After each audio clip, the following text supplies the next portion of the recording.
Would I be the asshole if I blocked my neighbor's access to my garden by putting up a gate? My 21 female house and my neighbor's 80 male house are connected on one side, so our gardens are connected. My garden has an alley that leads to the front of our street, but his garden doesn't. He uses a mobility scooter to get around, and it doesn't fit through his front door, so when he goes out he goes down the path on my garden and down my alley. He even removed the gate between our gardens to make it easier for him to get through to mine. I had no problem with this. At least until now. I do a lot of gardening and recently I forgot to move some plants out of the path so I left them there overnight. I usually make sure to leave the path clear for him, but it is my garden so I figured I could leave my things on the path until the morning. I was wrong. I woke up to the sound of my neighbor shouting and swearing and banging on my kitchen window, shouting at me to come and move my things out of his way.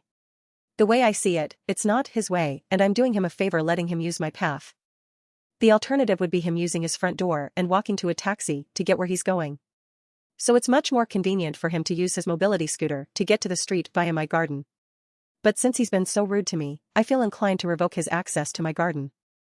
I know I might seem like an asshole because he's a disabled old man and blocking my garden would make life harder for him, but I also think he should have thought about that before he shouted at me. Thoughts?